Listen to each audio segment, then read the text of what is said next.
Hi, everyone. Bill Rentschler and Danielle Shank back in the 1011 Now streaming studio. More election coverage for you. Danielle, we had kind of thought, and maybe in years past, by this time, most of the races in Nebraska are basically done and decided. But this year, we're staying up a little bit later.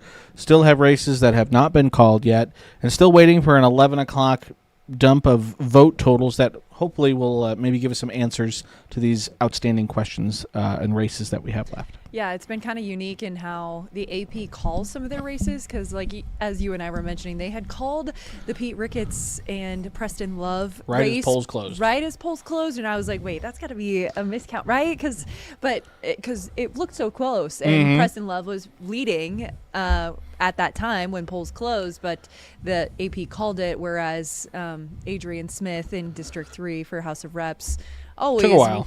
Yeah, took a while, and he usually leads in his District 3 race for the House. And so, again, we're basically going to be doing the same stuff we were doing prior to the 10 o'clock newscast, taking you through those local and state races that we still haven't had called for. And there's still ballot initiatives out there that still haven't been called. And then, again, waiting for those 11 o'clock numbers. And again, just so everyone knows, again, we will likely be doing the on-air cut-in shortly before 11:30. So, again, if we stare at the camera and we're not saying anything, it is intentional. That is why. It is intentional. So, again, jumping in here, Danielle, again, the big one of the night, especially in Nebraska, has been the Senate race between Deb Fischer and Dan Osborne. Dan, for a long time, had, a 4, 5, 6 point lead, but it has continued to tighten. And now Deb Fischer has the narrowest of margins. She's up about 5,000 votes or so. It's 50 to 49% in that Senate race. Yeah, it had just recently flipped. I mean, Dan had been winning for most of the night. And even before, Election Day, a lot of polls were saying, the margins were razor thin. And even it seemed as though Dan Osborne was pulling ahead a little bit. So interesting to see that Deb Fischer has now taken the lead on this. A narrow one, at least. Again, that's now 65% of the vote in. So, again, this is still a race we're going to watch closely. Again, I don't know how late we're going to stay. I don't have plans of necessarily staying here all night long, but we're going to continue to watch. We'll see if that 11 o'clock drop of vote totals maybe tilts it one way or the other. But again, obviously, we'll continue to follow that. If it's not called tonight, then obviously, again, tune into 1011 this morning with Megan Conway and Craig Allison. They'll obviously have more numbers. The other Senate race, again, like you mentioned at the very top, it was called right as the polls closed. So Pete Ricketts, again, wins re-election. He was appointed by Governor Pillen shortly after Governor Ricketts ended his term as governor. So his little governor swap there and got him into the Senate seat. That will back in January. So, I mean, a busy year for Ricketts. So that will finish out Senator Sass's 6-year term.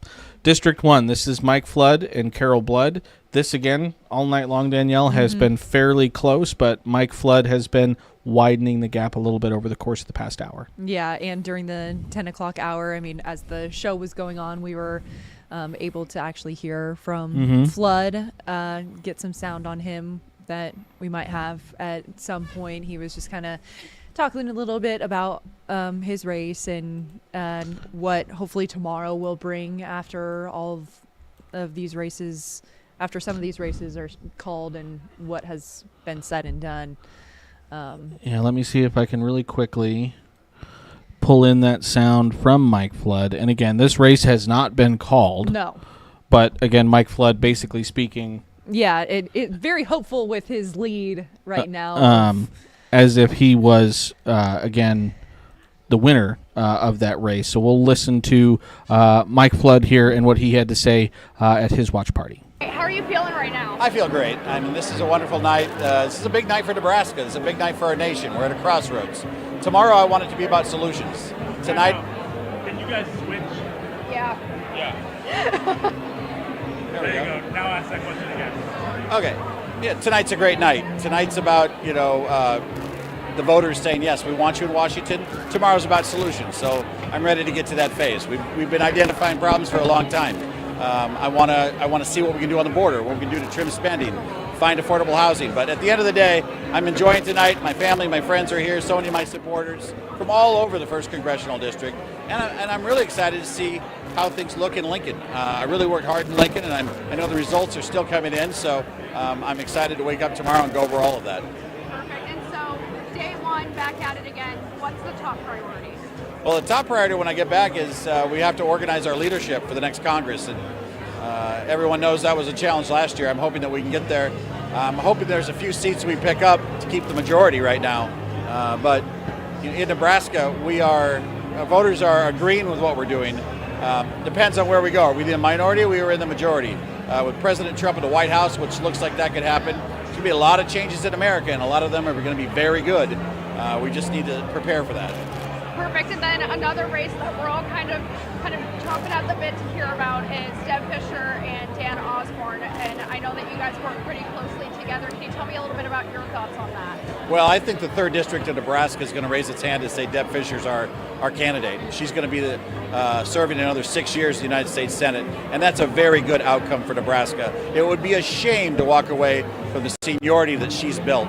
She's the 2nd highest ranking member on Senate Armed Services. She's on the Appropriations Committee, the Ag Committee. She's in the middle of everything happening out there, and I want that to continue. And so I'm hopeful that when the dust settles on this race, we'll be done with this idea that you can come to Nebraska and buy a U.S. Senate seat. These seats aren't for sale. They belong to the people. And you have to show up and tell the people what you're going to do, and they have to believe you. And what happens tonight will be the people of Nebraska believe Deb Fischer over Dan Osborne. How did you come to declare victory? I've been checking the Associated Press, haven't seen anything on their feed yet. Well, I think when I walked out, I was 7% up, and most of the counties that aren't reporting are counties that I usually get between 70 and 90% up. So that was, again, Representative Mike Flood. You heard the very last question there. AP hasn't called the race. Why are you declaring victory? And again, some of the outstanding counties that are still out, according to him, would tilt in his favor. And again, he said he was up 7. He's now up 9 points over Carol Blood with 58% of the vote in. Tighter race, though. Danielle continues to be District 2. This has been razor tight all night long. Tony Vargas and Don Bacon. Yeah, as we have the repeat of 2022 once again. That time, Don Bacon had narrowly beat Tony Vargas by 51% to about 49%. And so now things are looking a little flip-flopped here. Tony Vargas with the 51% and Don Bacon with the 49%, but only about 4,000 vote difference there. So... And I had still close. There was about 225,000 votes in this race so far. In 2020 or 2022, there was over 300,000. So again, there's still 80% of the vote, 80% of the vote in, so still 20% of the vote out. So potentially still a large number of votes out there. So again, and with a margin of only 4,000 votes, it is still pretty tight. So again, that race still not called. We mentioned it kind of at the top, Danielle, but one of the races that has been called has been for Adrian Smith, District 3. He'll be back in Washington, D.C. Again, District 3, pulled up right here, again, is a good chunk of the state. Basically everything there except for the east central sections of the state, Lincoln, Omaha, kind of up towards the Columbus and Norfolk area. So again, District 3 re-electing Adrian Smith. Yeah, so he can serve another 2 years in Congress. So he's been there since it was 2006. Yeah, we've seen it plenty of times, but I mean, it speaks to the experience that he has in Congress after being a Nebraska state senator. That seems to be the way of a lot of our Congressional elected officials for our state, is that they start small with the legislature, or even smaller than that, city council stuff, or certain boards, things like that, and working their way up. And so he's got a 60-point margin basically right now, about 80-20 over Daniel Ebers, the Democratic challenger. Some of the other races, again, the actual vote numbers have changed, which is good, but I still have it showing 0% reporting, which is, again, obviously not quite correct. But the State Board of Education, District 1, again, this is to replace Patsy Cook Johns, the incumbent, and she's not seeking re-election. Kristen Christensen, I got it right this time. A little bit of a tongue twister there. She's still outpacing Liz Davids, has been for most of the night, about 60-40. Well, I was going to check the Nebraska Secretary of State election results, but told me an error has occurred. I don't know if the site crashed or if that's just a me thing. So I hit refresh because I was going to go to the State Board of Education to see if we could find the results. Maybe it is a me thing. they have the same results that we do right now. Okay, Again, I I didn't was. know if they would show how many percent of the vote. It says 198 of 198 precincts partially reporting, but 0, I think, have 100% reported. Oh, okay. That's how I read that from the Secretary of State's. I'll trust you. You're a trustworthy guy. I appreciate that. Thank you. Appreciate that. So again, Kristen Christensen still outpacing Liz Davids there by 60 to 40 margin. Lancaster County Commissioners, District 2, again about half of the vote being reported. This is northwest Lancaster County. And Krista Yoakum still ahead of Jeremy Keene, the Republican challenger, 53% to 46%. And then District 4, if I remember correctly, is East Central Lancaster County. This is Democrat Chelsea Johnson versus Republican David Russell. And again, Chelsea Johnson, and again, about 50% of the votes in, and Chelsea Johnson continues to lead that race as well. Mm-hmm. And both of them just going head-to-head. Roma Amundsen, the current District 4 commissioner, is not running for re-election. Board of Regents, District 5. This is basically the southeastern corner of the state, again, including much of Lincoln and Lancaster County. Just 7% being reported right now. If I punch up the Secretary of State's page, they have the same numbers we do there. But Rob Shaper, who currently holds that seat, currently winning 62 to 37 over his challenger, Gary Rogie. Yeah, and then in the Nebraska legislature, maybe. We can go down to the legislature. We just have these different than how we had them laid out. We'll continue with the people races. The people races. The people races. District 21, Northwest Lincoln, Northern Lancaster County, we think. Mhm. That's right. Yep. Correct. Yep. There's so many different areas There that we're is. trying to think of. Bo Ballard, incumbent, once again appointed by Pillen. He's leading with, only about 400 by 400 votes or And so. I think this is a little different. Right here. 53% of the vote in, but I think for most of the night when we had looked at this result, I believe Derner was Flipped. up, and so now that is now flipped as more of the vote total continues to come in. So Bo Ballard, that's District 21.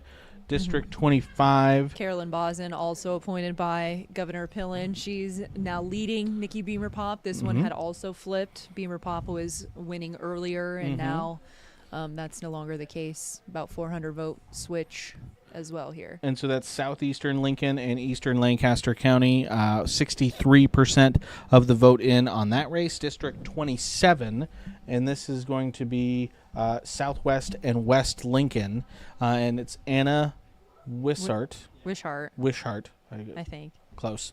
Term limited. Term limited. So Jason Prokop and Don Liphart going head to head.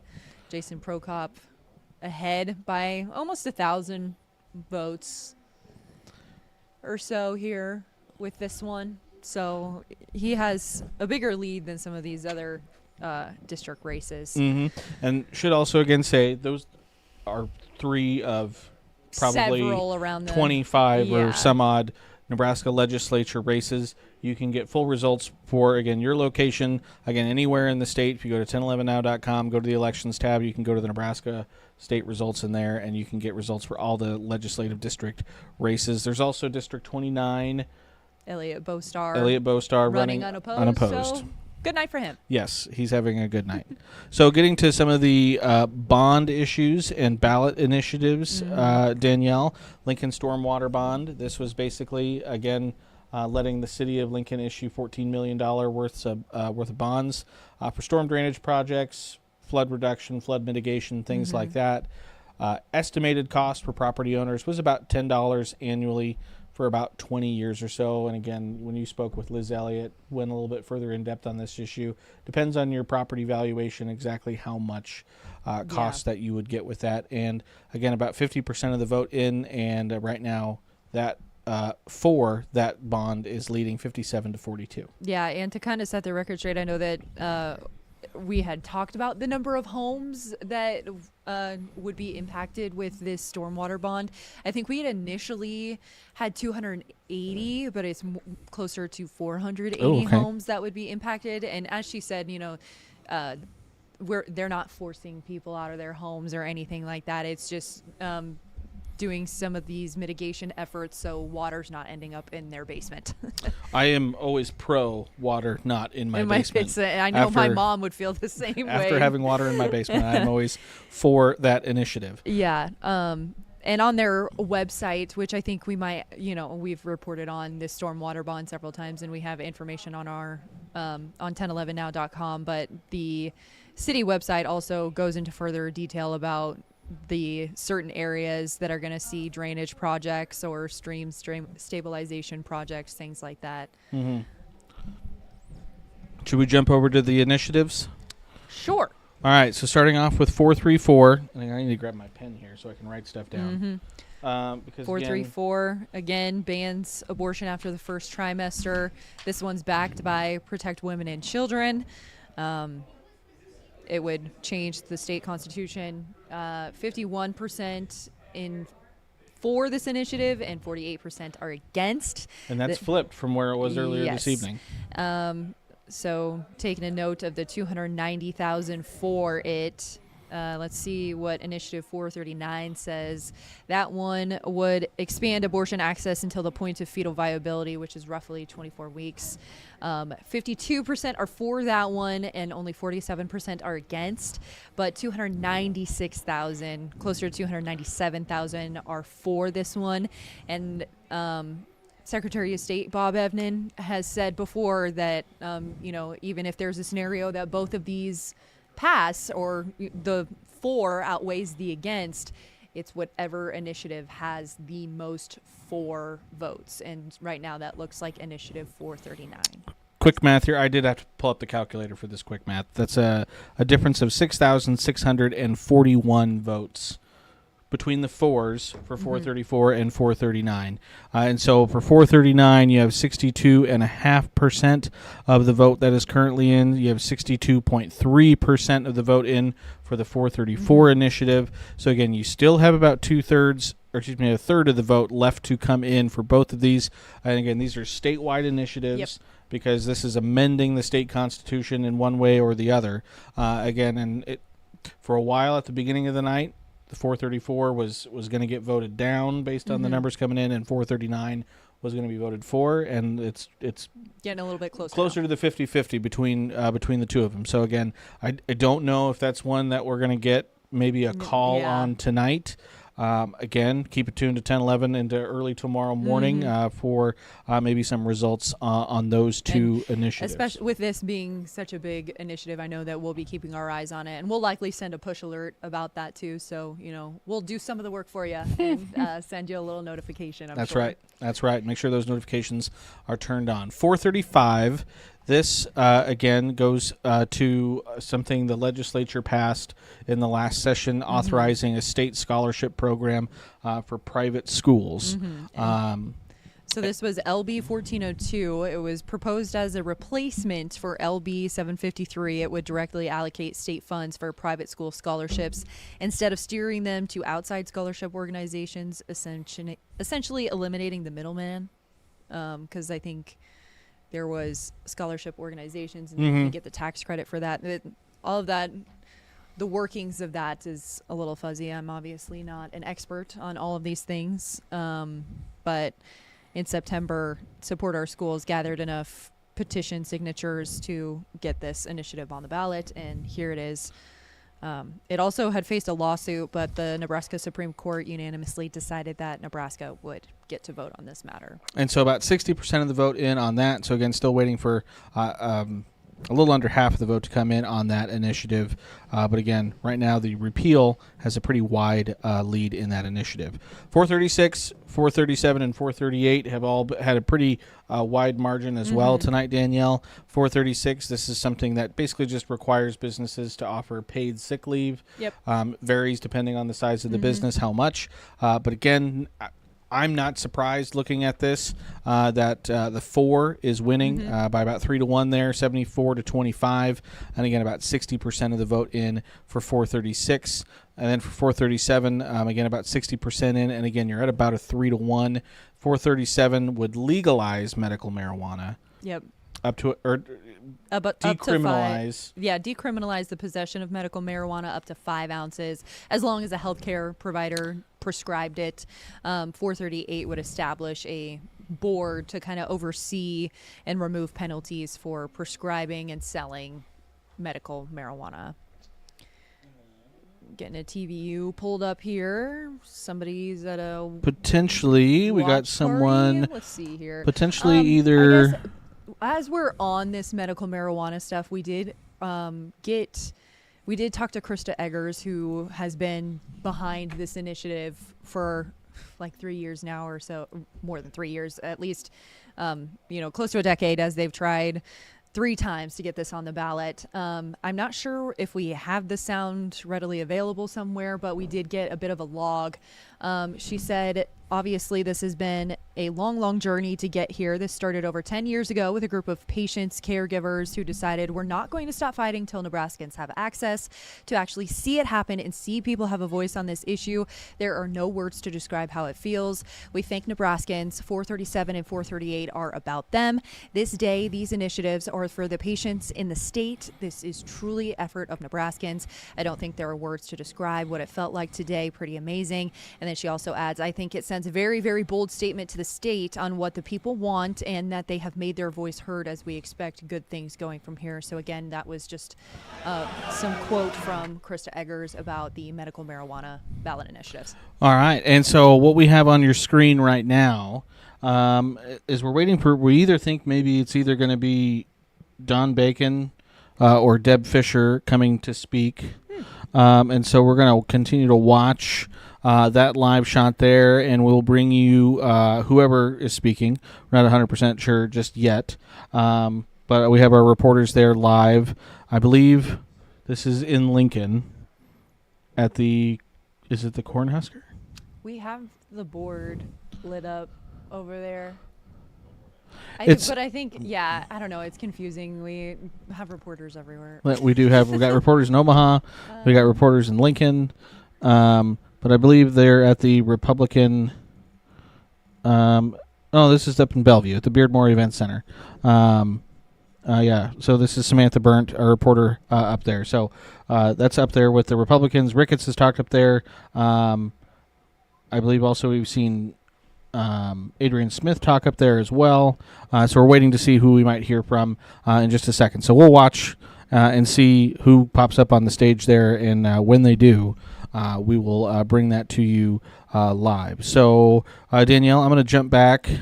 I'm going to punch up our electoral map here. Okay. And we can kind of see, because I did see it looked like... We did send a push saying that Trump won North Carolina, which is one of the first swing states. So 205 to 230, still a tight race here. We don't know which way Nevada is leaning.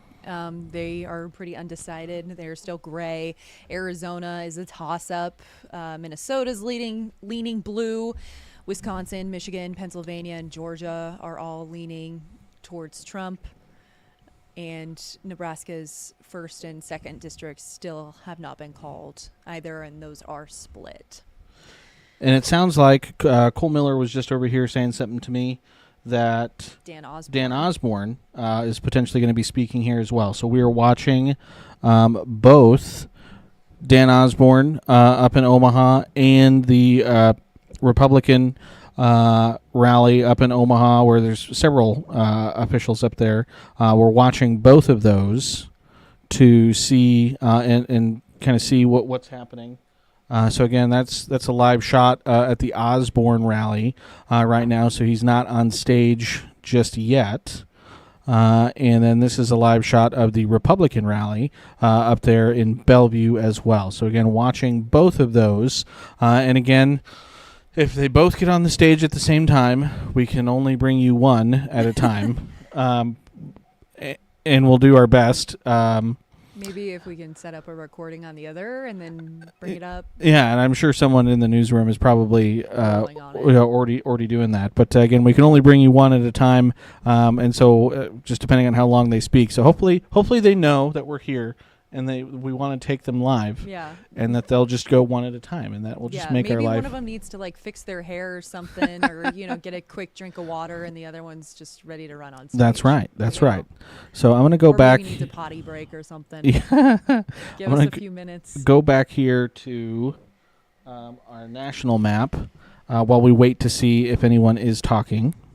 And hopefully I see it when they do start talking. So, but yeah, so again, you mentioned it, North Carolina is kind of that first big swing state domino to fall. I had been watching they hadn't called Virginia for a long time there, but now that has been called for Harris. About just updated there, 86% of the vote in there, and Harris has about a 4-point lead in Virginia, which is not surprising. Again, it's a purpley state, but I would say leans more blue. Again, Republican governor there, Glenn Youngkin, was elected just a couple years ago, but closer than probably Harris would have wanted it. Still waiting for Georgia. For some of the other swing states. And I think, as the rest of us know, especially with Nebraska, we've seen it with our 3rd district and things like that, is that when you are more spread out and you have more county election offices, it takes less time to count some of those. And so then, I think it's taking a little bit longer for like some of the cities to get counted, like Milwaukee and in Georgia, I believe we had mentioned, was it Fulton County? Potentially, again, they had been getting some bomb threats. The Georgia Secretary of State had come out and said that that none of these were real; they were coming from Russia. But they had closed some precincts, and they were extending voting hours in some parts of Georgia. Yeah, and so the AP had said the head of the U.S. government cybersecurity agency says the bomb threat emails sent to multiple states came from a Russian email, but it's not clear if they were actually Russian.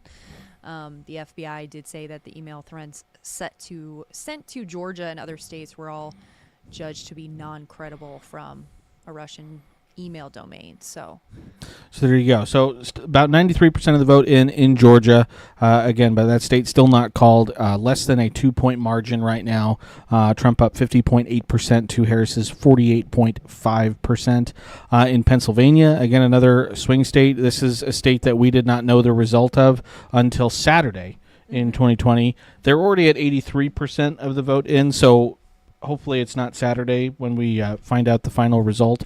But again, Trump has a narrow lead in here, a little bit wider than it is in Georgia, but about 3.5 points, 4 points or so in Pennsylvania with 83% of the vote in. Back to Arizona, I had written down something. There, of course, their polls closed around 7, but the results can only be released when all precincts have reported or 1 hour after the polls close. So they kind of have some stipulations there on reporting things. And then, as I had mentioned earlier, if it's within a certain percentage point, like a 0.5 percentage point in Pennsylvania, and I guess North Carolina's already been called, they have to do an automatic recount. Okay, 0.5% for an automatic recount.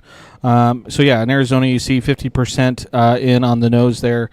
Trump with a lead of 0.4%. So again, just about a 7,000 vote differential there in Arizona. So again, obviously watching that closely. Not sure what's going on in Nevada. We have 0 in their polls closed a while ago, so I'm not sure what's going on there. Hopefully we can get some numbers on there. Michigan, again, about 45% of the vote in. Trump has about a 5-point lead or so. Again, that is one that we'll continue to watch closely. That's one that we may not get to see called until, again, tomorrow maybe, or in the next day or so. We'll have to just kind of wait and see. And then Wisconsin has about 76% of the vote in, and Trump has, again, about a 4-point lead in Wisconsin. Again, so that's the blue wall there, Wisconsin, Michigan, Pennsylvania. Again, that's Harris's path to victory. She needs a lot of those. Pennsylvania, at the very least, again, has been kind of the prize. Whichever way Pennsylvania goes is probably the way that the election will tip. Pennsylvania and Michigan are big ones because Pennsylvania has 19 electoral votes and Michigan has 15. So that's with it being as close as it is right now, swinging it one way or another is definitely. And so you saw there 230 to 209, I believe it was, electoral votes. Trump over Harris right now. Stand by for Fisher wins. Yeah, it sounds like we're about to hear from Deb Fisher. So we're going to continue to wait again. This is the live shot of where Deb Fisher is right now. So again, we're going to continue to watch that. And you know what, Danielle? I was hoping I might get a chance to do this tonight. Quad boxes! We're going to pull out the quad boxes. If I can get it set up here real quick. Hit the quad. No? Okay. Well, you just got to give me a second. You got to give me a second. Okay. So there we go. We got quad boxes. So we can see both. We can see both rallies that we have going on right now. I'm gonna on one of these. I'm gonna put our Mac Mini in. Oops, that's not the one I wanted. This is the one I wanted. So we can keep talking about some results. Yeah, there we go. And we'll keep an eye on Osborne again, because also looking for Dan Osborne to maybe get up and speak here shortly as well. But again, Can we take a look at how close that race still is right now? absolutely, because as I say, it's a few minutes past 11 o'clock now, so now we're up to about 72% of the vote in, according to the AP, 71.7%. And Fisher again. Oh, we're hearing some cheers. Oh, all right, yeah. So let's go ahead and go live to Deb Fisher.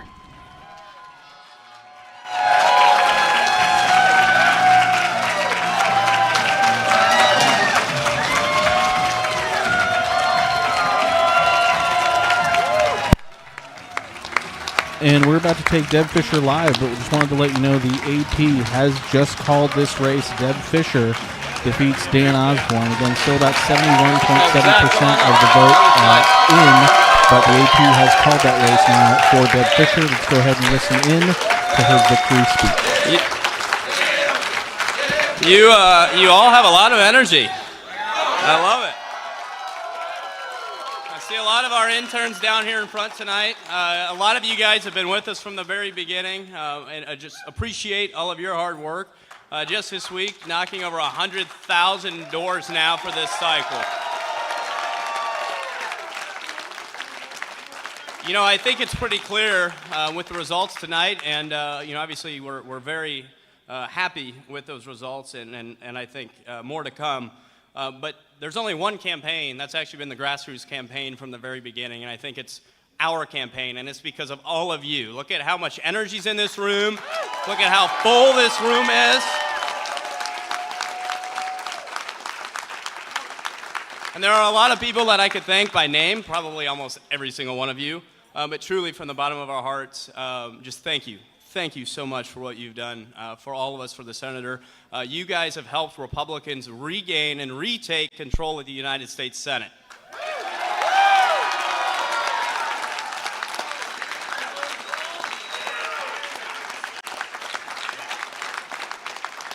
Well, I will say just a quick recap of how this journey all started. As many of you know, when I worked for Congressman Bacon after last election, which, by the way, I think he is going to eke this one out as well, too.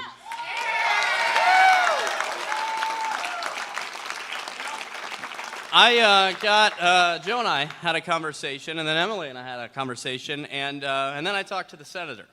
And she said, and I said, well, Senator, you know, I'm from Nebraska. And she said, oh, no. She says, Derek, I know you're from Omaha, but you got to go see greater Nebraska. You got to go see all of Nebraska. And I said, oh, you know, of course, that sounds great. No, and truly, when she said that, what she meant was that every single corner of this state is special. Every single county, every single person from here to Scottsbluff and everywhere in between truly has value. Our work ethic, our dignity, our character, it's what makes this state the greatest place to live, work, and raise a family.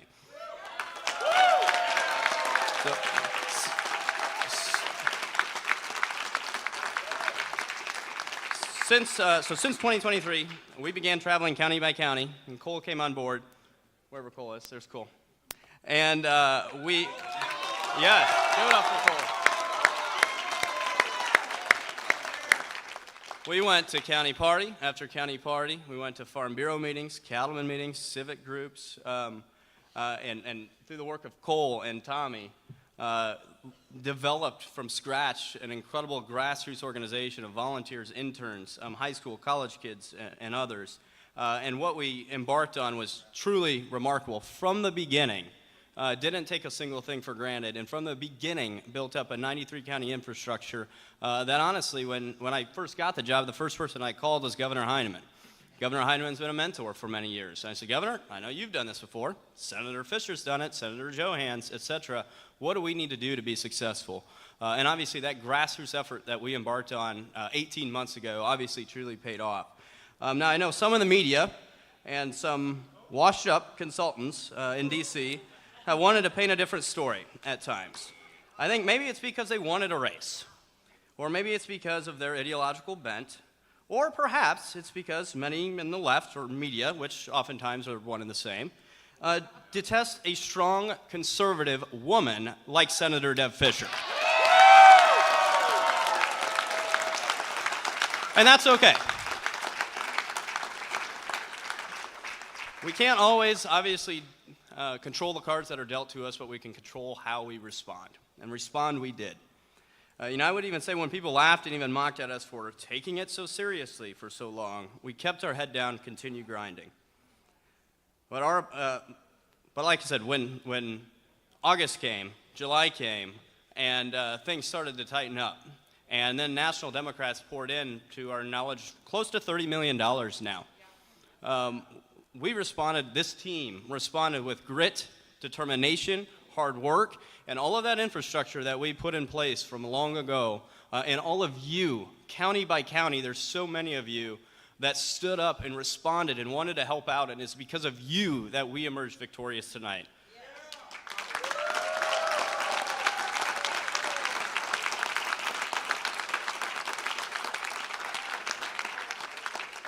So I just want to say quite clearly, Chuck Schumer, the Nebraska Democrats, Bernie Sanders, you guys tried to buy a United States Senate seat, but here in Nebraska, we, the people, still have a voice.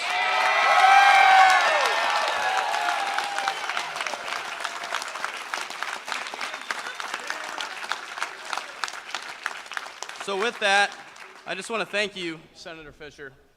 You truly have exemplified for me and instilled in me.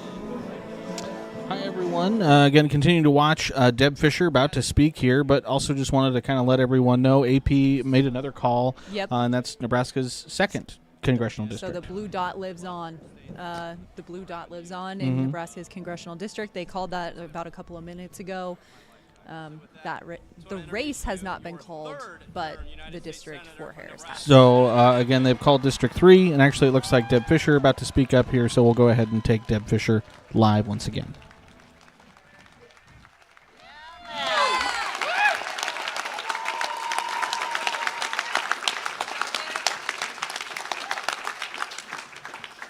We are so excited. All these guys out here knows that you know what that means. Are we excited?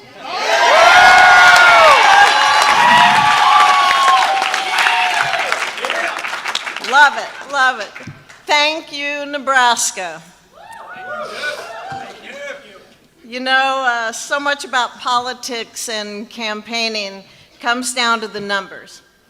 And I'm going to talk about some of the more important numbers in this race for just a moment. 600,000. That's the number of phone calls that our volunteers made in the last year.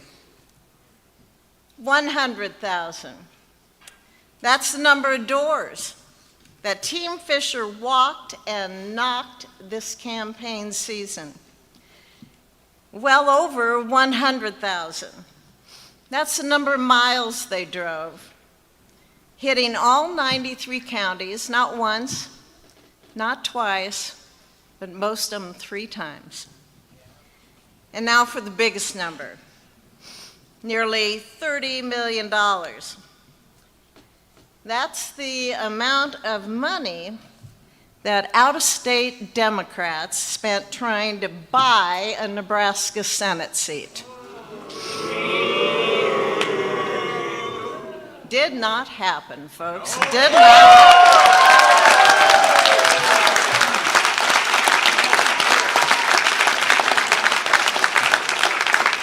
You know, as I stand before you this evening, I can tell you that they wasted their money. Because as it turned out, no matter how much the media and the Democrats wanted it to happen, Nebraskans still vote for candidates who share their values.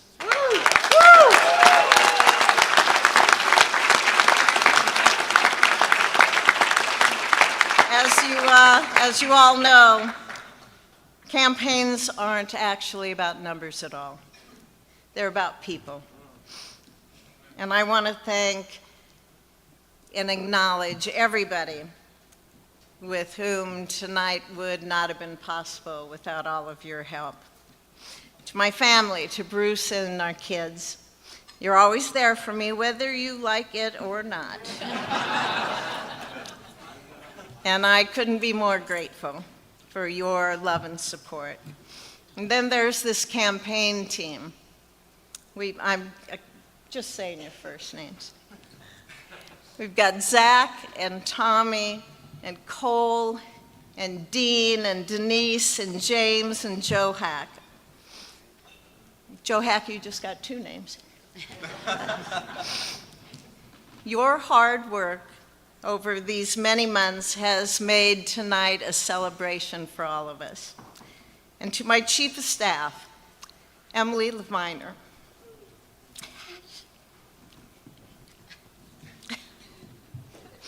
you quite literally made this campaign possible, and I am thankful each day for your tireless care and your thoughtful counsel.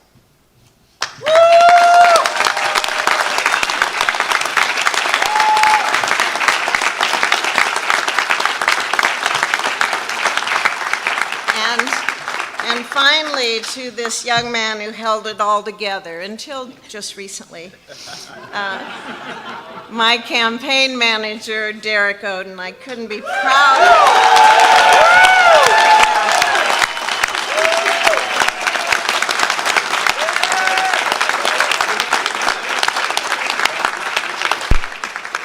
I could not be prouder of the professionalism, the organization, and the sheer energy you put into this race. No one could have worked harder or done a better job than you.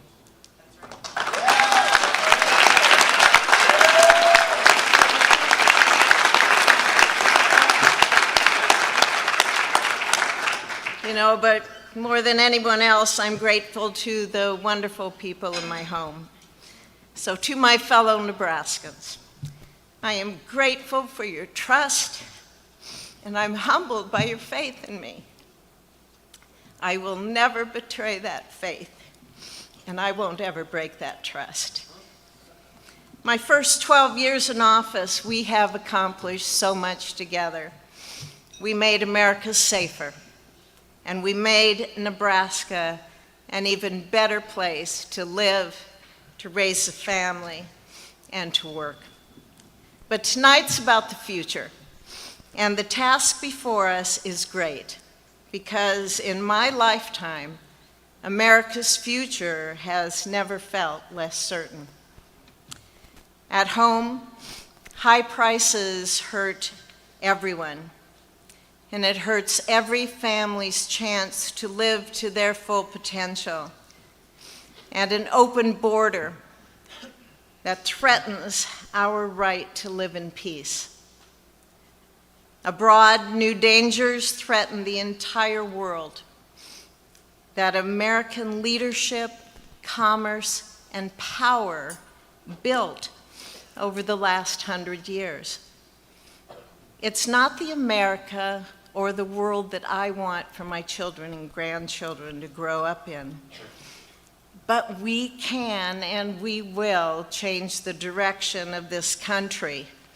And we will build a safe, prosperous future for our children and grandchildren. It's just going to take a lot of hard work. But that work doesn't feel so hard when you believe in what you're doing and when you love who you're doing it with. People ask me why I decided to run for the Senate a 3rd time. And while there are a lot of reasons why I ran this race, one is more important than all the rest. I love this state.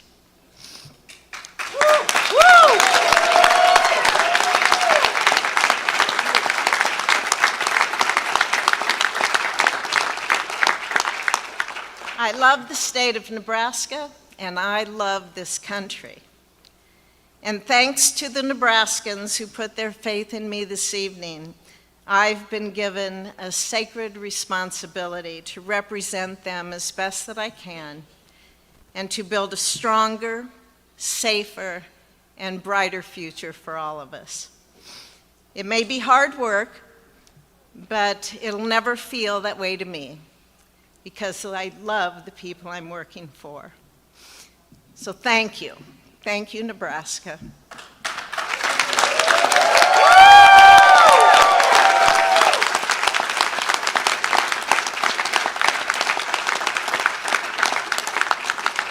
Thank you all for the hard work you put in, even you, Nick. May God bless you all. May God bless this great state. And may God bless the United States of America.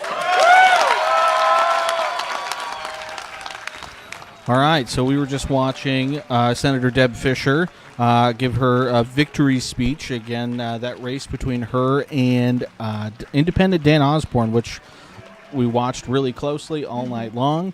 AP just called that just several minutes ago. Deb Fischer, a winner. Again, still about 25% of the vote out left in that race, but she's up by 3 points now, a lead that is slowly growing. Yeah, Dan Osborne had been leading for most of the night, and then probably about a little less than an hour ago, I think it had flip-flopped, and now the AP has called it for Deb Fischer.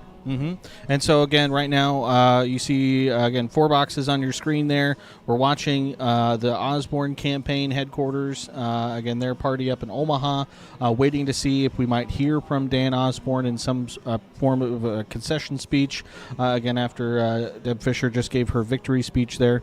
But we also, again, have our on-air cut-in that we're going to be doing here in just a couple minutes, coming up at 11:26. So, again, you have to kind of bear with us there as we're going to try and juggle a couple of different balls here while we wait for statues at the camera. Yes, stare blankly at the camera. But, again, all of the federal races have been called, save for the House of Representative District 2. Again, this is Don Bacon versus Tony Vargas. Still waiting on that race. Needs to be turned. Oh, I there we go. Sorry. That's the fun thing about quad boxes and all the things that we can do over here. But It is fun. back to the election. Yes. But yeah, so Don Bacon and Tony Vargas, about 84% of the vote in that race. And again, it is a margin of about 3,000 votes in that race. And as we've talked about all night, Don Bacon, no stranger to close races. I mean, it's pretty much been his past 3 races have been this close, just a little flip-flopped as he's usually the one in the lead. Yes. Again, so it was 2 years ago. He beat Tony Vargas. Let's see. That was 51.3 to 48.7. And then the 2 elections before that, he beat Kara Eastman, 50.8 to 46.2 and 51 to 49. And then if you go back in 2016 is when he beat the incumbent Brad Ashford, again just by 2 percentage points. So again, Don Bacon, no stranger to these tight races, but again, as of right now, with about 84% of the vote in, he is on the wrong side compared to where he's been over the last 4 elections. Yeah, and we're getting about a minute away from our cut-in, so we'll start to probably wrap up here a little bit so we can stand like statues to prepare you. We're not seeing any movement on Dan Osborne, are we? No, not yet. Still just an empty stage. But again, obviously, if he does take the stage, we'll bring you that live when it does happen. But again, we're going to kind of quiet things down here for just a second. We have that on-air cut-in that's happening in about 30 seconds. In fact, just got the 30-second cue in my ear. So we're We're just going to quiet down for a second, and we're going to do that cut-in, and then we're going to continue. That's going to conclude our on-air coverage of Election Night 2024. We're still going to be here streaming at least for a little while, especially waiting for Dan Osborne. So we'll continue to have additional coverage after this on-air cut-in, but this on-air cut-in will wrap up our on-air coverage. 10.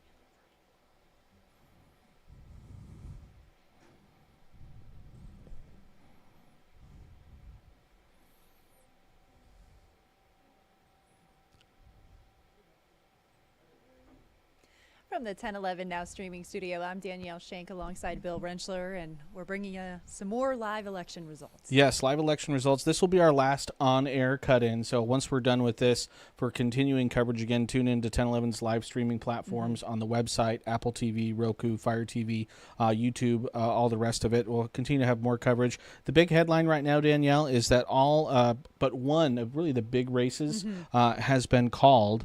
And again, if we punch up the one that we're still waiting on, and that's District 2, which again we expected to be a very tight race. Tony Vargas up over Don Bacon by about 3,000 votes, with about 84% of the vote being counted so far.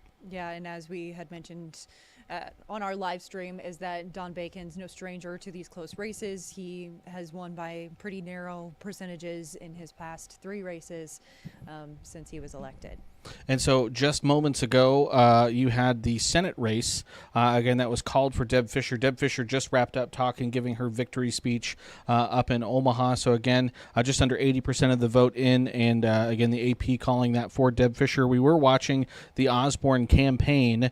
We were wondering if he might get up and speak. It looks like we don't have that shot up anymore, so I don't know what exactly is happening there. If Dan Osborne does speak, I would expect he probably will. We'll bring you that live when it does happen, but it may not happen here in the next minute or so while we have you on air. The other Senate race that was called right as the polls closed, Pete Ricketts winning re-election, 2-year term. This is going to finish Senator Sass's 6-year term. Yes, and as we had mentioned, this was one of the first ones that the AP had called for the state of Nebraska. And Pete Ricketts, one of the first ones, whereas our District 3 seat for Adrian Smith, which he usually wins by quite a margin. He does. He's not called, so always interesting how these things kind of shake It out. is. And I should say I misspoke. We still haven't had an official call yet on the District 1 race between Mike Flood and Carol Blood. But Mike Flood, now with about 71% of the vote in, is up 11 percentage points. He already came out and basically gave his victory speech. And again, reporters asked him why when the AP race, AP hadn't called the race. And he basically said, the counties where there's still outstanding vote, I'm going to win those by a pretty wide margin. Yes. So, and then again, you mentioned it, but District 3, Adrian Smith reelected by 4-1 margin there, 80-20 over Daniel Ebers. So that wraps up our on-air coverage of Election Night 2024. Thanks for tuning in, watching us. For continuing coverage, again, make sure you tune to 1011's live streaming platforms. Thanks, everyone, for tuning in and watching.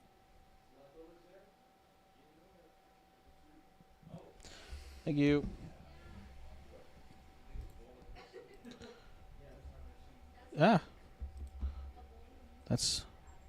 There we go. That's what I wanted to do, Danielle. Okay. So that wrapped up our last on-air cut-in.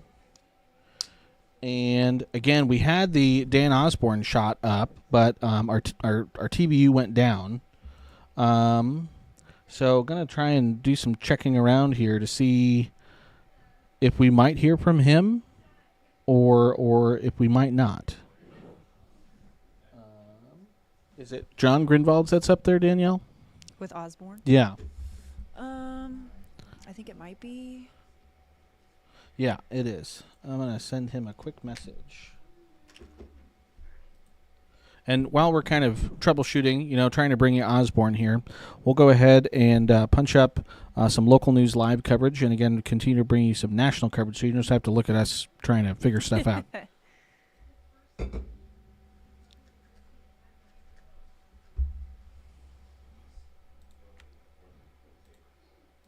Local poll officials, so that if you get to the ballot, get to the polls, you will be able to cast your ballot in a fair way. I want to make sure that everybody actually gets to the ballot. Tuesday's election day, so if you're not voted yet, make a plan, vote to get there as soon as you can.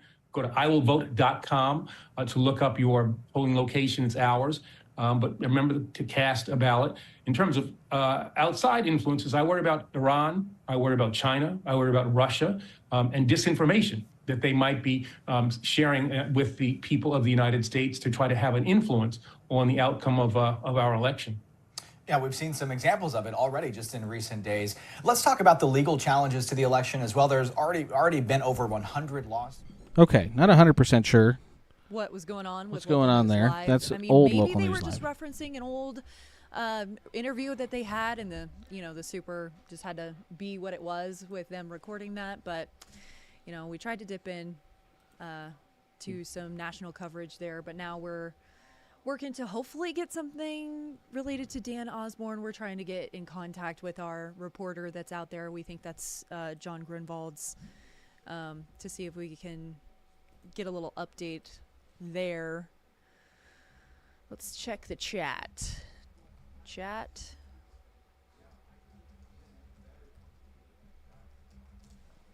All right, we sent a message, and now we will wait to see if we find anything out. So I guess in the meanwhile, while we wait for that, let's punch up again just our national electoral map. Yeah, and the last time that we were kind of looking at this, because we were like, man, why is Nevada and Alaska and Arizona, still not any certain color? Yeah, they're just gray or white. They're still gray. Just kind of looking at that. So let's see here. I had on Arizona, their polls closed at 8, but they did not release the votes until all the precincts have reported, or in 1 hour after the polls have closed, whichever is first. So, I mean, they're kind of working on that there. As for Nevada, in person ended at 9, but they don't release the votes until the last voter in line has cast their ballot. So that could be a while too. That's why there's historically been quite a wait between poll close and the first results for the state of Nevada. As for Alaska, Alaska covers 2 time zones, so votes could be released as early as 45 minutes after voting ends in the first one, which is around 11 o'clock our time. So time zones come in, play a factor here, as well as some of the rules that states have set up for counting their ballots. Okay, so I did hear from reporter John Grinvalds, and we are unfortunately having some battery issues with the equipment. We are hoping to hear from Osborne, but again, technology sometimes does technology honestly, I'm things. surprised it didn't happen sooner. You know, it's 11:33 election night, and this is our first major technical issue. So honestly, well done to our equipment for holding up here. We are doing pretty good. For a crazy day, for a crazy busy day.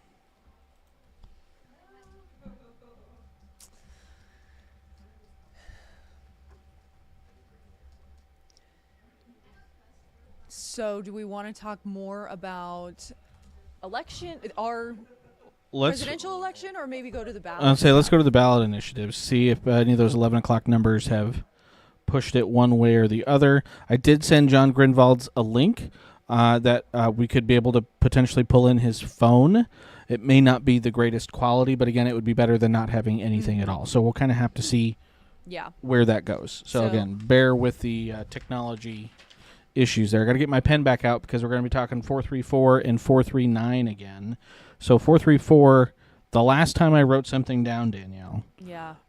We've seen it. There's been a shift. A big increase because it was at 290,000 votes for 434, and now we're at 345,979 for 434. And as for 439, we're at 334,004.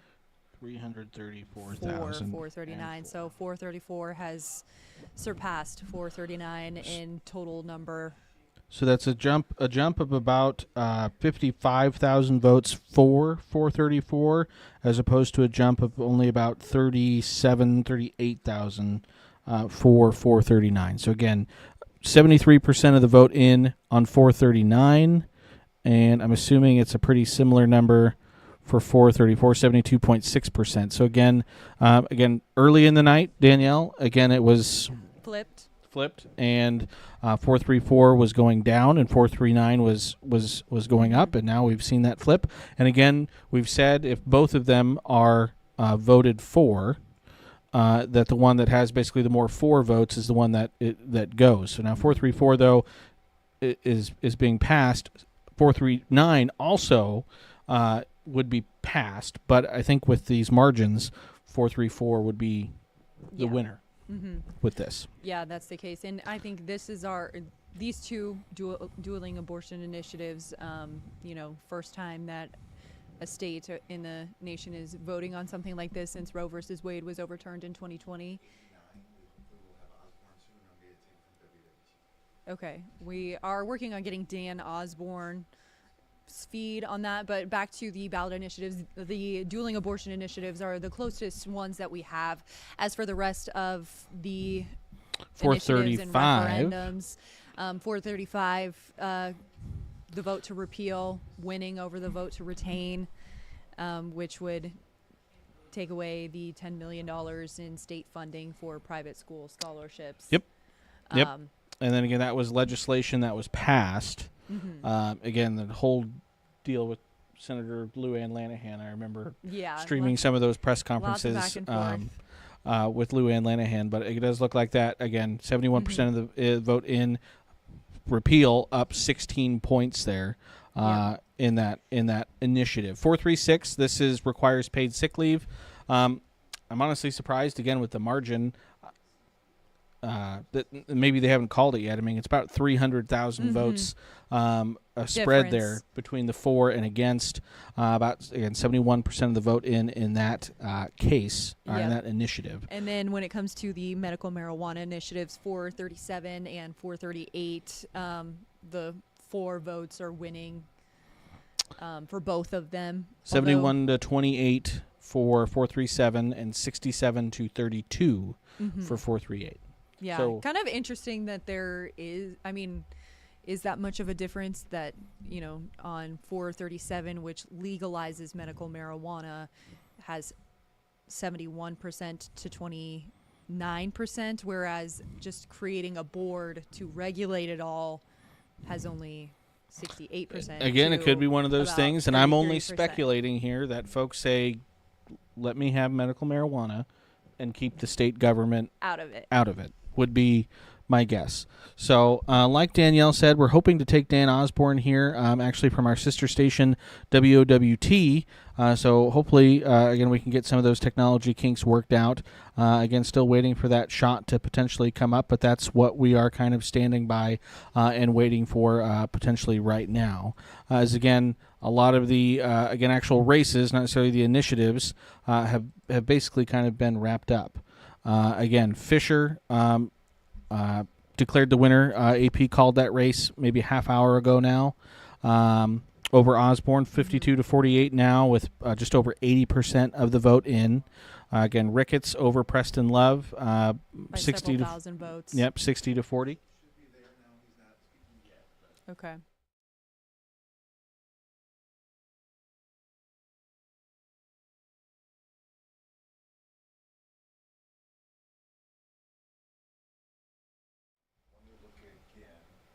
We're still working to figure out how to get Dan Osborne available to you guys as he gets ready to give a speech, his concession speech. But as for the other Senate, the 2-year term seat, farther away. Pete Ricketts leading Preston Love. The race has been called for him. It was one of the first races that was even called for the state of Nebraska. So Senate seats have been decided. And this is new. But Mike Flood, AP calling that race now for Mike Flood. After it, this was another tight race for most of the night. Carol Blood had come out from the gate ahead of him, but Flood had, within the last maybe hour and a half, had taken the lead and hasn't looked back. And so we had heard from Flood. Again, he had come out maybe an hour ago or so. And again, when he came out and kind of declared victory, he was up 7 points, and now he's up 13 points over Carol Blood. So again, that race called. So again, the only race that has not been called yet is, and those numbers are still the same, is District 2. Again, incumbent Don Bacon, Republican Don Bacon versus Democrat Tony Vargas, excuse me. Tony Vargas, and again, that is just a very narrow 3,000 vote difference between those two. Yes, and again, as it for looks like District 3 seat, as we've mentioned, Adrian Smith, who's been in Congress for nearly 2 decades, will keep his seat. The race has been called for him, so the only major congressional seat left to call is District 2. We're waiting for some updated numbers on that yet. We've kind of been stuck at this same one for a little while now. And so, again, still waiting for Dan Osborne to kind of get punched in here. We'll hit up some of the other races. Danielle, State Board of Education, this is District 1. Both of these candidates replacing Patsy Cook-Johns. Yep, and I mean, this one, quite a few, about 13,000 vote difference between the two, although this race has not been called. No, it hasn't. We're not sure on the reporting percentage. We're having some difficulties with that. Because obviously, if we're seeing numbers, more than 0% reporting has happened. When it comes to Lancaster County Commissioner in District 2, Krista Yoakum, the incumbent, is narrowly beating Jeremy Kuhn. Is that how you say his last name? Jeremy Keene. Jeremy Keene. Well, there you go. Yoakum's only leading by about 600 votes, a little less than that. So this is another tight race. Another tight race, and one that has not been called. Just 20% of the vote left outstanding for District 2. Same for District 4. And again, this Chelsea Johnson's had a pretty wide margin over David Russell throughout most of the night, and that still continues to be the case. 13 points. Again, Chelsea Johnson just a few shy of 17,000 votes to David Russell's 13,000 for Lancaster County Commissioner District 4. That's going to be East Central Lancaster into parts of the Lincoln Metro. Board of Regents now. Rob Schaefer kind of pulling away a little bit more from Gary Rogie. He has 62% of the vote. So this race a little bit further apart, but has not been called yet. Stormwater bond, again, 80% of the vote in. Again, this is only a Lincoln issue. And this, again, basically $14 million for flood issues, drainage issues, for the city to kind of work on some of this stuff. They've had numerous bonds in the past. Yeah, several since like 1977 or something. Yeah, and I think, half of them, I think, are paid off. Still some that are outstanding. But this would allocate, I believe, it's $13.9 million for those projects. So 56 to 43 for the stormwater bond. Again, going through those initiatives, 75% of the vote in. Again, we just looked at these, but I do have some updated numbers here. The 4 for 434 continues to climb, now a 7-point spread for versus against. And again, 358,000 now for the 4 for 434. I'm just going to write that number down. Numbers are hard tonight, Danielle. And this would limit abortion after the first trimester. 439 would create a constitutional right to abortion after fetal viability, roughly around 24 weeks. This margin's much smaller than it was a while ago, 50 to 49%. So just about a 6,000 vote spread between for and against for 439. And again, we've also been keeping track of the number of fours for each initiative. And again, it was about a 6,000 vote spread just a few minutes ago. And now that spreads up to almost 20,000. So again, as those votes continue to come in, again, about 75%, we continue to see things kind of shift with these initiatives for 434 and 439. What we haven't hit on here in just a second, Danielle, is our state legislature districts. Again, 75% of the vote in. This is District 21. Incumbent Bo Ballard does have a lead over Seth Durner. Ballard appointed by Pillen to replace Hilgers.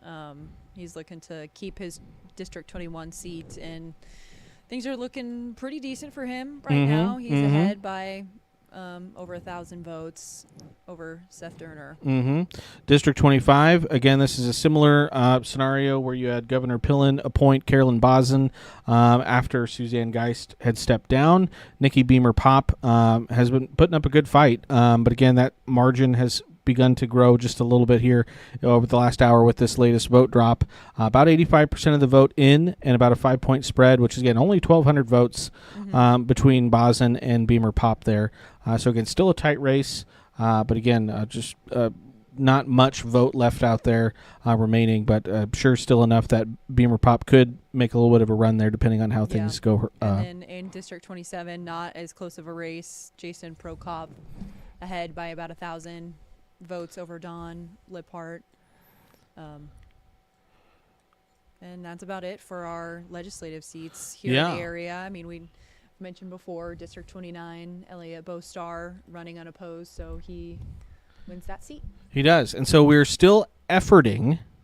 This is live television, folks. We told you that this is going to be kind of watching how the sausage is made a little bit. I'm still efforting to try and get our feed up from the Osborne camp. Being told he's not started speaking yet.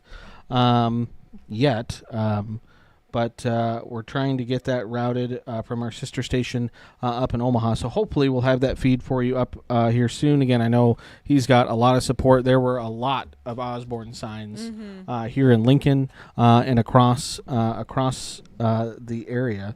And I wonder, in fact, again, if I go to the Secretary of State's office, and I can look at county level results. And Lancaster County for that Senate race. Again, you actually had Dan Osborne win Lancaster County, winning 60-40, 75,177 votes to 50,758 votes in Lancaster County for Dan Osborne. So again, lost the race, but again, looks like he won Lincoln and Lancaster County. If you go up from Omaha, so if you go up to Douglas County, again, won Douglas County by a similar margin, about 60-40, 125,000 votes to about 90,000 votes. And then if I pop down to Sarpy County, a little bit of a tighter spread, 51-49, but still in favor of Osborne. So again, Osborne won kind of the three big counties, but again, there are 91 other counties out there, and they predominantly, again, going for Fisher. Yeah, and when it comes to the Senate seats, I mean, the GOP has gained 2 seats, and the Democrats have lost 2 seats, so now the GOP has won the majority of the House. They now have 51 seats, and you need 50 for the majority. Democrats only have 42 in the U.S. Senate, so Republicans have flipped the Senate. As for the House, there's still control's still up for grabs a little bit. Republicans have 190, and Democrats have 173 seats.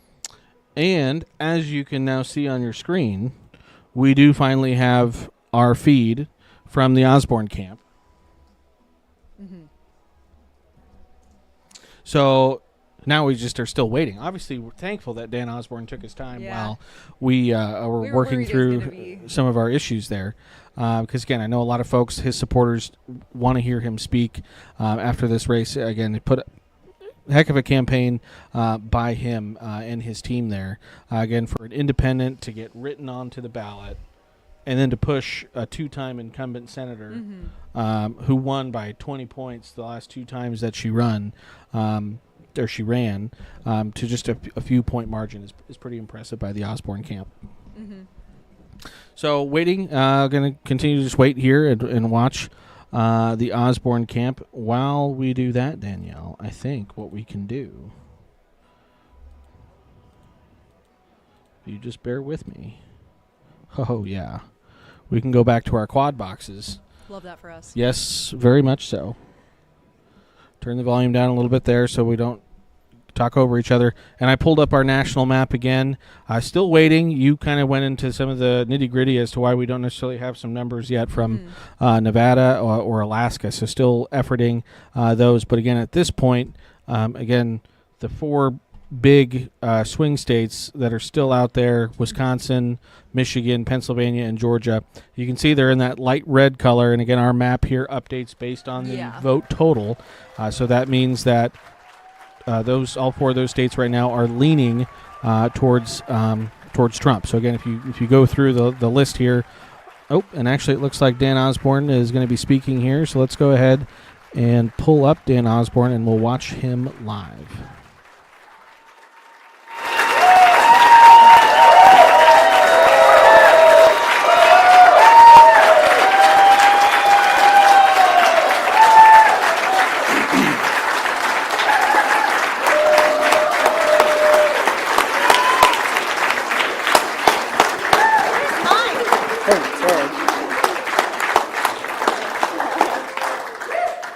Well, it's almost midnight, I think, isn't it? We knew this was going to come down to the wire. And I want to thank you. I want to thank you all so much. While there's still more votes left to be counted, looks like things aren't going our way. This wasn't the outcome we were hoping for, but man, no one says that this campaign didn't change American politics tonight.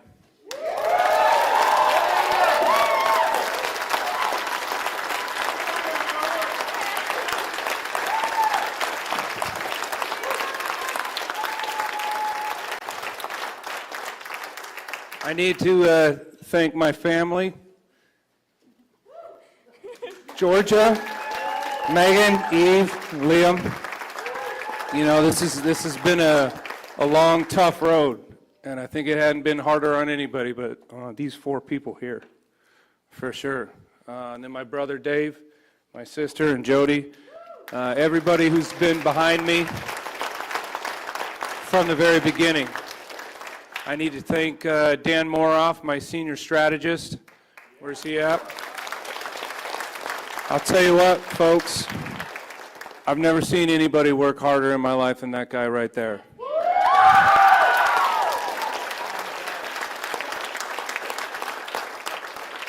I work pretty damn hard too, so I think that's saying something. Are my parents still here? Yes, they are. Oh, okay. My mom and dad, who stood by me from the beginning as well.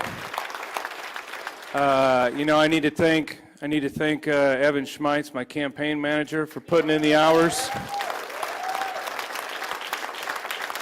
I need to thank my field team, and gosh, Christoph, Maurice, everybody. I don't want to leave anybody out, but going out.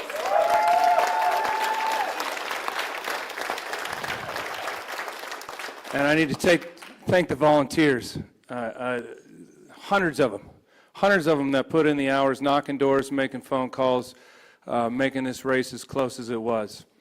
And then I need to thank the donors all across the state who have made it all possible that we're here today as well. And I want to thank Nebraska independents. I want to thank Republicans and Democrats and Libertarians and the Legalize Marijuana Now people and everyone who believes in us.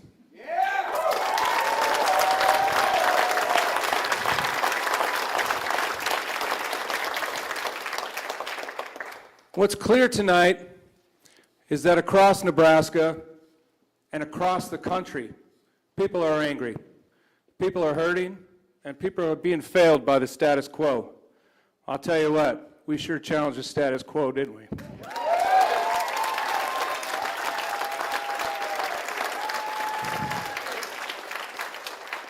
And even though we did not win this race, I have no doubt that what happened here in Nebraska will be a spark that ignites a working class movement all across the country, a movement of plumbers, nurses, teachers, carpenters, cashiers, truck drivers, regular people who are willing to take a stand against corruption and demand a seat at the table for working people.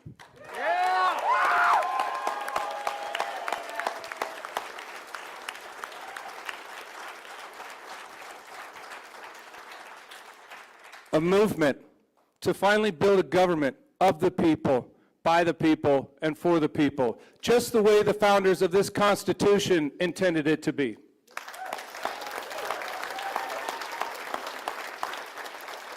Look, this campaign is proof that we can bring everyone together.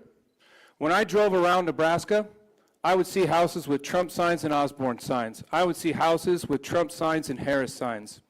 Because what we have done is bring neighbors together, if nothing else, and that means something.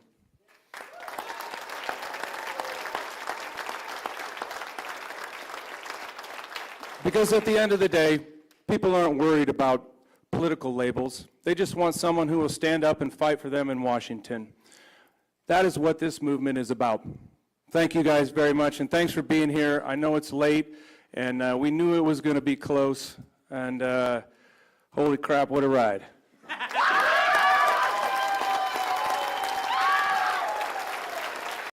I need to thank labor too. I miss labor. Look, labor has been such a big part of this campaign. And that just means working people. You know, I've always said from the beginning, I'm just a working man for the workers. That's it. Thank you.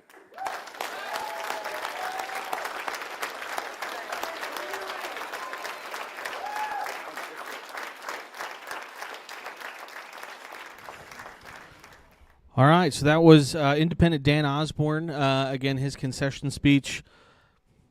You can't help but not like the guy. Yeah. I mean, even... He put up a good fight, you know. And I mean, all that work, and again, you lose by just a handful of points right now. The percentage is a 5-point win right now for Fischer, the way the numbers are. Spent basically 13 months doing it. And again, he was in good spirits for having lost a really heartbreaking loss for him and his team. And, I mean, going up against Deb Fischer, who's been in the game and in that seat for long time, over a decade, you know, that's a tough hill to climb. And shout out to him for his efforts, for giving her a little bit of a run for her money. You know, it was a close race. And coming out, again, it's almost November 6th now, for coming out and you know, giving his supporters and all the people on his team shout out. So again, right now what we're doing, again, we're going to begin to kind of wrap things up here as we approach midnight.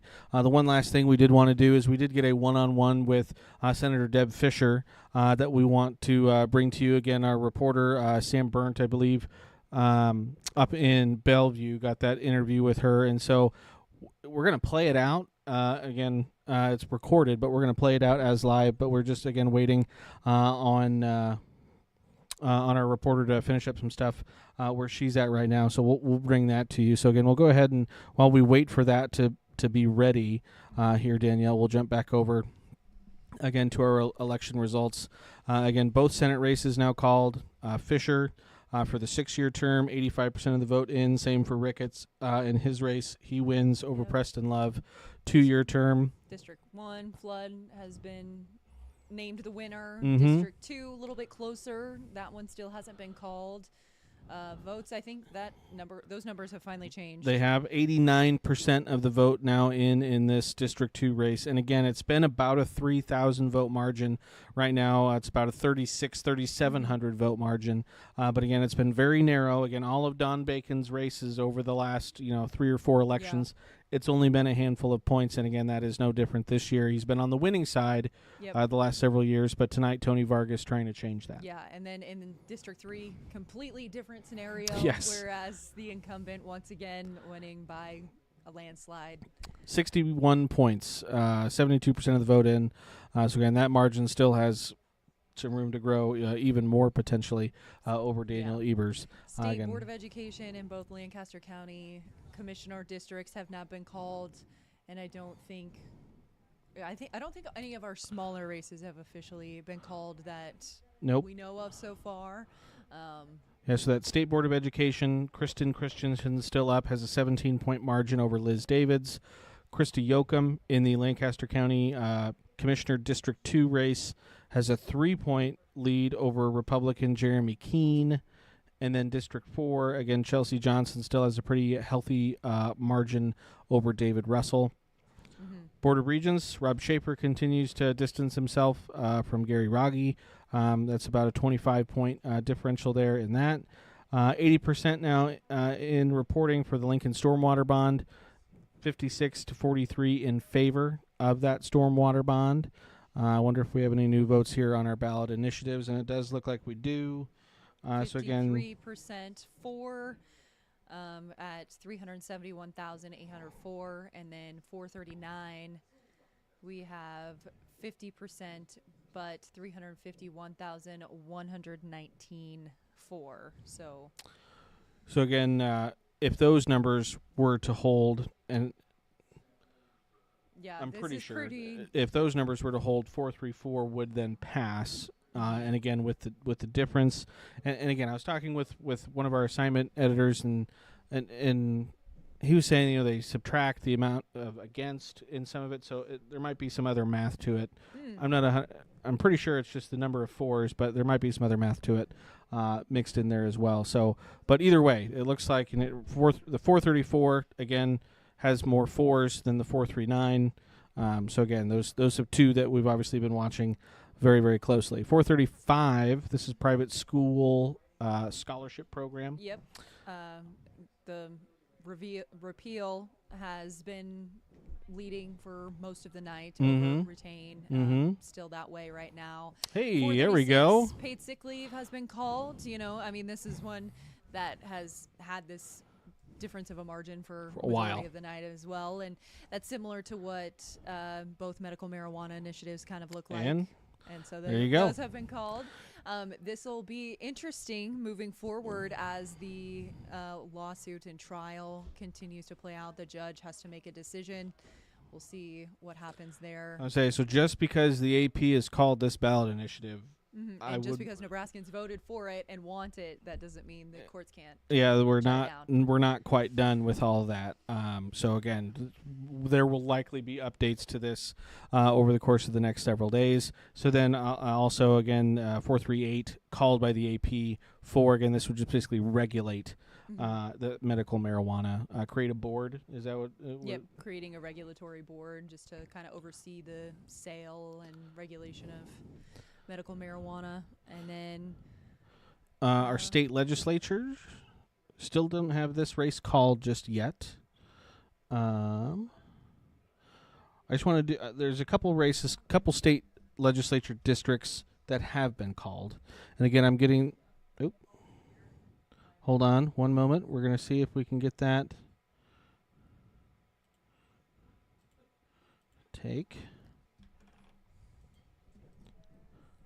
see if we can make some streaming magic happen here, Danielle. So I want router 1.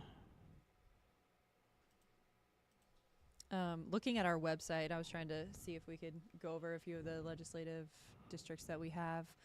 John Kavanaugh, District 9. Here we're going to go ahead and watch Deb Fischer one-on-one.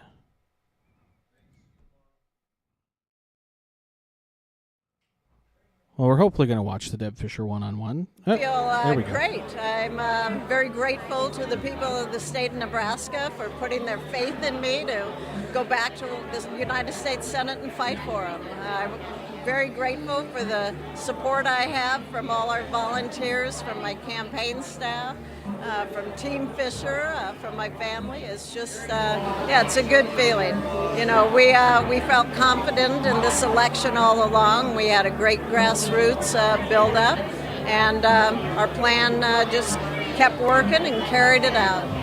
Perfect. And your campaign against your competitor and vice versa it got a lot of national attention. Can you kind of tell me a little bit about what it was like kind of going through the process of this campaign, especially as it got closer to election day, eventually getting us here?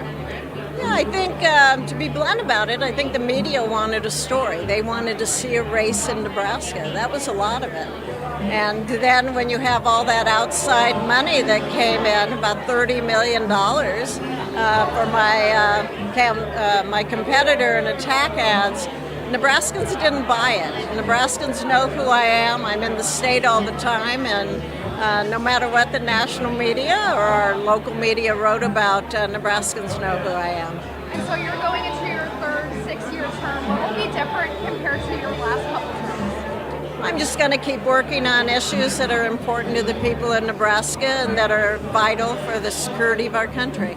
And so day one, what is the top priority for you? Well, day one, of course, is going to be national security.